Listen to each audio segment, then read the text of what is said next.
preciosidades! Tudo bem com vocês? Pessoal, no vídeo de hoje eu vou falar um pouco sobre batalha espiritual. Vou contar uma experiência que eu tive. Foi uma experiência física e espiritual ao mesmo tempo. Eu vou ler aqui para vocês no livro de Salmos, o capítulo 59 e o verso 1, que diz o seguinte: Livra-me, meu Deus, dos meus inimigos, defende-me daqueles que se levantam contra mim. Aqui, Davi, tá pedindo para Deus o livrar dos seus inimigos. A palavra de Deus, ela serve para nós, eu sempre falo isso, Ela serviu no passado, ela serve hoje, porque a palavra de Deus, ela é viva. Ela é diferente de qualquer livro. Os livros, eles têm uma importância, mas a Bíblia não, a Bíblia ela é diferente. Ela é de suma importância para a nossa vida, porque ela sai da palavra como espada e serve para a nossa vida. É como se ela ganhasse vida ao sair. Por isso que a Bíblia fechada, ela não tem nenhuma serventia. Agora, a Bíblia aberta e lida, ela é a boca de Deus falando conosco. Então, quando o salmista falou para Deus, livra-me dos meus inimigos, ele estava falando para Deus o livrar tanto dos inimigos físicos como dos inimigos espirituais. Os inimigos físicos, que são as pessoas carnais, elas agem com maldade, quando elas agem com maldade, perseguindo, querendo matar, querendo fazer algo contra a sua vida, a vida de uma pessoa, que está perante Deus, ou contra a vida de qualquer pessoa, quando ela vai fazer alguma maldade, são influências demoníacas, que faz com que a pessoa haja com perseguição contra a vida de alguém, tá certo? Nós sabemos que o inimigo, ele caiu do céu, Satanás, quando ele caiu do céu, ele trouxe a terça parte dos anjos, imagine aí. Nós nem sabemos quantos anjos tem no céu, ao todo. Imagine a terça parte de um todo de anjos que existe no céu. Então, são muitos demônios que caíram, que a princípio eles eram anjos, E depois que eles caíram, se tornaram demônios. E demônios perseguidores, porque são esses demônios que trazem todas essas calamidades, toda essa maldade, toda essa perseguição, tudo isso de ruim, de pecado que existe na terra, foi trazido por Satanás e seus anjos, que são os demônios, ou espíritos malignos, como alguns conhecem. Então, há uma perseguição espiritual, sim. Muita gente acha que não. Mas existe uma perseguição, sim, espiritual, principalmente contra as pessoas que querem fazer a vontade de Deus, contra as pessoas que querem fazer a diferença para o reino de Deus, tá certo? Então, são influências demoníacas. Teve um período que nós passamos por uma experiência muito forte. Meu esposo, juntamente com o pastor da Igreja Madureira, que eles eram muito amigos, pastor Márcio. Nessa época, nós estávamos muito próximos, sabe? Era um pastor muito gente boa, um pastor que influenciava também a busca das coisas espirituais. Ele gostava, de oração, gostava de monte, tudo que nós gostamos. Então ele chegou e falou: Pastor Wagner, vamos fazer uma campanha na minha casa, uma campanha bem grande. Daí a gente resolveu fazer uma campanha na casa dele, e eu creio que essa campanha durou uns 5 meses. Gente, a campanha foi enorme. E nós orávamos e orávamos e orávamos todos os dias. Então cada um ia para a sua igreja. Quando terminava o culto, o lugar de encontro era na casa do pastor Márcio. E lá, como era uma grande chácara, era como se fosse uma chácara bem grande, tinha um quintal enorme com muitas árvores. Então, nós esperávamos dar 1h da manhã, as casas eram todas afastadas, porque ele morava em um bairro distante. Então, a gente começava a orar 1h da manhã. E nós orávamos até a madrugada. Era muito bom. Deus fazia muita coisa, Deus renovava, Deus batizava, Deus dava visão, dava dons espirituais, derramava uma unção tremenda naquele lugar, e nós estávamos cada dia mais crescendo espiritualmente, recebendo mais de Deus, tendo sensibilidade espiritual. Isso foi há 4 anos atrás. Nessa época eu estava grávida da minha filha Rihanna, que é a minha filha do meio, e eu estava grávida mais ou menos de 7 meses, mas eu estava lá orando, não perdi um dia de oração, e orando. E as pessoas das outras igrejas começaram a ver aquele mover. E começaram a vir depois dos cultos das suas igrejas e se reunir ali. E tinha muita gente buscando a Deus. E todo mundo tinha algo de Deus. Todo mundo tava ali recebendo de Deus. A Shekinah era muito bom, gente. E as experiências que eram contadas lá, que Deus, né, fazia na hora, acontecia rapidamente. Teve um dia mesmo que eu estava passando mal e meu esposo via minha filha morrendo dentro da minha barriga. Ela estava enrolada com cordão umbilical no pescoço, ele via em visão. E eu estava sentindo muitas dores, eu estava me sentindo muito mal. Ele colocou a mão na minha barriga juntamente com o pastor Márcio, oraram ali no mesmo instante. Passou tudo e eu voltei ao normal. Eu estava sentindo muita dor, fazia dias que eu estava passando mal.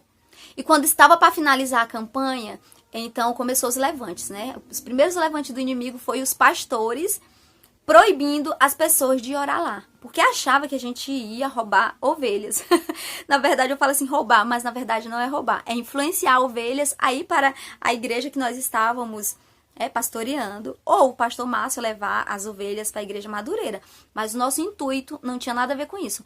O nosso intuito era que cada um fosse lá naquele lugar, orasse, assim como é no meu grupo do WhatsApp, tem gente de várias igrejas, orasse, mas cada um ia buscar a Deus na sua igreja. A gente não queria trazer ninguém para a nossa igreja. Mas os pastores começaram a perseguir, não deixava os jovens participar, não deixou mais as pessoas participarem. Tudo bem, a gente não foi discutir com os pastores, né? Cada pastor sabe das suas ovelhas e cada pastor conhece a sua ovelha. Então, muitas ovelhas pararam de participar. E nós continuamos. E aí algumas irmãs começaram a adoecer no meio do caminho, foram internadas. E foi projeto de Deus também, porque no dia que elas estavam internadas passando mal, duas da campanha, que eram as duas sapato de fogo mesmo, que tinha lá que fazia o reboliço. Elas ficaram internadas e veio uma outra irmã nesse dia orar por elas. E quando a irmã orou por elas, os médicos faziam de tudo, colocava soro, dava remédio e as mulheres não ficavam bem. Na hora que chegou a outra irmã, sapato de fogo, colocou a mão na cabeça delas, elas saíram no poder de Deus, sabe? No hospital, profetizando para médico, para enfermeiro. Foi um mover e na mesma hora a mulher pegou alta, porque a mulher ficou boa no mesmo instante. Então, gente, era uma campanha muito, muito, muito forte. E nós continuamos, né, perseverando. Já no final da campanha, teve uma vez que nós estávamos na madrugada orando e, de repente, começou a voar pedras. As pedras caíam do nosso lado, sabe? As pedras voavam do nosso lado, sabe? Caía assim, puf, puf, puf, na frente. Às vezes a pedra vinha assim, caía bem assim no meu pé. Gente, as pedras desse tamanho. Assim, quadrada. Quem conhece aquelas pedras de paralelepípedo, que são aquelas pedras que o pessoal faz calçamento, que elas são quadradinhas assim, bem grossas, sabe? Se ela pegar na pessoa, ela mata. Então, era daquelas pedras e elas voavam. Meu esposo, né, que é o pastor Wagner, e o pastor Márcio, né, também estava recebendo a chuva de pedra, sabe? E a chuva de pedra, gente, o mais interessante é que vinha de dentro da mata. Do lado não era casa, era mata, muita mata, como se fosse uma floresta. E aquelas pedras vinham de dentro da mata, sabe? Voando e batia. Eu tô me arrepiando inteira. E batia assim, pá, pá, pá, pá, pá. Eu fiquei assim, cheia de pedra dos lados, ali do lado do meu esposo também. Eu sei que ao finalizar a campanha só tava eu, meu esposo, o pastor Márcio, a esposa dele e mais uma irmã. Só estavam nós 5. De muitas pessoas, né? Mais umas 30 pessoas que iniciaram a campanha, só perseverou nós 5, porque os levantes foram muito grandes, mas a gente perseverou até o final da campanha. Quando o inimigo se levantou mesmo, que as duas irmãs ficaram internadas, que eram as duas irmãs principais que finalizaram a campanha comigo, e eu também fiquei mal, o que foi? Elas ficaram doentes, internadas no hospital, e o que foi que aconteceu comigo? Aí só ficou meu esposo e o pastor Márcio, eles dois segurando. Como meu esposo, ele é uma só carne comigo, então ele segurava a campanha por mim. E o pastor Márcio segurava pela esposa dele. E o rapaz, que era esposo da outra, que estava internada, segurava, né? Depois ele desistiu no final. Mas aí ele ainda ficou no final, depois ele desistiu. Aí com um certo dia, já na finalização da campanha, as irmãs internadas, só tava nós 4. Tava o irmão Nonato, tava o pastor Márcio, tava o meu esposo e eu, nós 4. A irmã Nete e a irmã Maria de Jesus estavam internadas, então tava nós 4.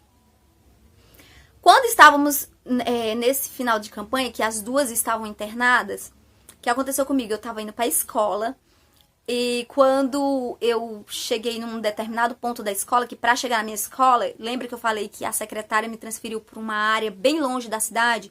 E era uma área rural, né? Tinha que passar por um monte de areião. E eu ia ali na minha moto e eu tava cantando aquela música. Não morrerei enquanto a promessa não se cumpre. Quem tem promessa de Deus não morre não, não desiste não. Quem tem a fé de Abraão. Olha, tá arrepiando inteira. Eu tava cantando essa música. Quando eu cheguei naquela parte, não morrerei, novamente, veio uma moto em alta velocidade, na contramão, e entrou na frente da minha moto. Eu vinha numa bis, né, minha moto era uma bis preta, e ele vinha em uma Bros bem alta, grande. Ele vinha em alta velocidade que não dava mais tempo dele fazer nada e nem... não dava tempo também pra mim fazer nada. Eu só olhei assim pra ele, né, e na mesma hora eu senti Deus naquele momento, né. A moto dele foi arremessada pro lado, ele saiu esquiando naquele areião, sabe? E caiu lá embaixo, não se machucou, ele caiu, levantou e aí foi embora. E eu continuei pilotando devagarzinho, só o susto muito grande. Eu não vinha em alta velocidade, eu vinha devagarzinho, pilotando devagar. Cheguei na escola, né? Faltava poucos metros da escola, cheguei lá, tava passando mal. Passando mal, comecei a vomitar. Foi estranho, né? Meu sintoma foi vomitando. Vomitando. Cheguei no banheiro, vomitando. Aí a diretora da escola ficou preocupada, chamou o SAMU. Aí o SAMU chegou lá, né? Fez os primeiros cuidados, me colocou naquela maca e me colocou dentro do carro lá, né? Da ambulância. Ia me levar pro hospital, né? Quando foi no meio do caminho, ela tava colocando um aparelho, né? Pra saber como é que o bebê tava. Ela disse, nossa... seu bebê tá muito agitado. Nossa, você corre o risco de perder o seu bebê. Se ela resolver nascer, ela não vai conseguir sobreviver. Porque bebê de 8 meses raramente consegue sobreviver. E ela falando, me assustando lá, né? E ela falando e eu ficando assustada. Eu, Senhor, toma conta da minha bebê, é promessa tua. Quem tem promessa de Deus não morre não, não desiste não. E eu falando com Deus ali em espírito. Cheguei no hospital, me colocaram lá no leito com as medicações, com soro. Liguei pro meu esposo e falei, amor, tô no hospital. Fazendo o que no hospital? Eu fui e contei pra ele. Aí ele começou a entrar em oração. No mesmo momento que ele começou a entrar em oração em casa, minha filha foi tomada no mistério. A Radassa tinha 3 anos de idade. Na mesma hora ela foi tomada pelo Espírito Santo e começou a marchar dentro da casa toda. Tô me arrepiando inteira. Ela começou a marchar na casa toda. Eu tinha esse vídeo, gente. Um dia eu coloco pra vocês verem. Ela marchou na casa toda e ela orava por mim. Ela orava e sapateava. E quebrando laço. Gente, eu tô toda arrepiada. Não sei se dá pra ver, ó. E aí ela marchou na casa inteira orando por mim, quebrando laço. Uma bebê de 3 aninhos. E...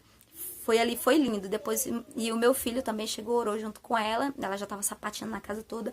E ele falou, nossa, sério, eu filmei pra você ver. Eu filmei pra você ver a Radassa orando por sua vida. A Radassa orando por sua vida, coisa mais linda. Deus tomou ela aqui no mistério. Naquele momento eu entendi que era levante. Então eu fiquei impossibilitada de finalizar a campanha. E só ficou na campanha o meu esposo e o pastor, porque o outro rapaz desistiu. E ficaram os dois e encerraram a campanha com chave de ouro. Gente, mas os bar que tinha naquele bairro, tudo fecharam. Os cabaré que tinha, não sei como é que vocês chamam, aí na sua região lá é cabaré que a gente chamava, que é as casas de prostituição, Capadócia que tinha lá, tudo fechou na época, sabe? E passou longo tempo fechado. Depois abriu de novo. Mas na época fechou que, ó, e o pessoal foi tudo à falência de bar. Por causa da nossa oração naquele bairro, gente. Mas foi tremendo. Eu tenho mais experiência nesse bairro, que foi um bairro bem complicado, mas Deus é fiel. E esse foi o testemunho de hoje. Eu espero que vocês tenham gostado. Então, vale a pena perseverar. Vale a pena buscar a Deus, vale a pena orar. E que Deus, ele faz a obra, faz o milagre. Nem que fica a última raiz, mas Deus faz. Nós começamos ali o propósito com Deus e Deus honrou. E Deus foi fiel. E a obra de Deus foi feita naquele bairro. Os batos que tinha lá fechou, né? O Capadócia e alguns prostíbulos que tinha naquele bairro também fechou. E o pessoal ficaram tudo bravo com a gente. Porque descobriram, né, que tinha crentes orando ali naquele lugar. Imagina aí. Foi muito interessante, gente. Depois o pastor Márcio foi transferido daquele lugar para outra cidade. Nós tivemos que vir embora para São Paulo. Então, ó, os prostíbulos abriram de novo, os bar voltaram a funcionar de novo. Mas enquanto nós estávamos lá, era orando e Deus fazendo a obra. É tanto que nós recebemos pedrada do próprio demônio. Foram pedras, ó, gente, tô me arrepiando inteira. As pedras caíam do nosso lado, literalmente. Por isso que o verso que eu trouxe pra vocês é o clamor de Davi, falando pra Deus livrar ele dos inimigos. E Deus, ele livra mesmo, realmente. Tanto dos inimigos físicos, que são influenciados pelos demônios, como dos próprios demônios que vêm contra a nossa própria vida. Quando o demônio não tem ninguém pra usar contra nós, ele vai ele mesmo. Mas tem na nossa frente um anjo bem grande, um anjo de guerra, nos protegendo e nos livrando de todo mal. Pode ter certeza que tem um anjo cuidando de você a todo momento. E o próprio Jesus e o próprio Espírito Santo também tá com vocês. Pessoal, então esse foi o vídeo. Eu espero que vocês tenham gostado. Gente, tem hora que eu paro assim, fico imaginando, meu Deus, me deu tanta experiência espiritual, assim, tantas experiências na vida física. Eu falo assim, nossa, eu não sou tão velha, mas são tanta experiência que eu falo... que eu fico com vontade de contar tudo pra vocês, mas não dá, os vídeos ficam muito grandes. Aquele vídeo que eu coloquei aqui pra vocês sobre a dependência de Deus, ele ficou tão grande que eu tive que dividir em 2. E depois que eu finalizei o vídeo, aconteceu um milagre surpreendente, que depois eu vou contar pra vocês também. Eu fiquei, gente, como que eu faço? Se eu enviar esse vídeo logo, as pessoas não vão entender. Mas é porque é muita experiência, mas eu sei que eu vou contar tudo pra vocês. Acredito que muitos chegam a achar assim surreal, mas é real tudo que eu conto aqui, tá bom? Faça a prova de Deus com os meus vídeos, que Deus confirma pra você, porque se você tem o Espírito Santo de Deus, ele vai confirmar com certeza. Então vamos orar agora. Deus maravilhoso, Deus de poder, de glória, de vitória, Pai amado. Marcha, Pai querido, na frente dessa batalha. Pai, visita o teu servo que está assistindo esse vídeo. Visita a tua serva. Manda os teus anjos de guerra. Vai livrando de todo mal. Envia teus anjos de batalha para pelejar ao favor dessa casa, Senhor Jesus amado, que está ouvindo esse vídeo, Pai querido, para que toda potestade maligna venha cair por terra. Todo dado inflamado caia por terra na autoridade do nome de Jesus, Pai. Eu creio no teu agir, no teu mover. Creio na tua mão poderosa e sei que grandes milagres o Senhor fará através desse canal. Visita esse teu servo. Visita essa tua serva, Pai, das experiências espirituais. E faça, Senhor Jesus amado, cada dia resplandecer a tua luz na vida de cada um deles, Pai. E que seja transbordante os teus milagres na vida de cada um dos teus servos que estão aqui assistindo esse vídeo, Pai querido. Obrigado por esse momento. Obrigado por tudo que o Senhor tem feito. Pai, que o Senhor venha livrar eles do inimigo perseguidor. Que o Senhor venha livrar os teus servos de todo levante de Satanás, de toda afronta, Senhor Jesus amado, que o inimigo possa trazer. Que caia por terra. Porque, como diz na tua palavra, Jesus, pode cair 1000 ao nosso lado e 10.000 à nossa direita. Porém, nós não somos atingidos. Deus maravilhoso, o Senhor viu que naquela noite caiu, Senhor Jesus, pedras do meu lado direito, do meu lado esquerdo, na minha frente, mas nenhuma me atingiu, porque o próprio Deus estava comigo. Deus maravilhoso, obrigado por tudo, Pai amado. No nome de Jesus, Pai querido, aleluias, glória a Deus. No nome de...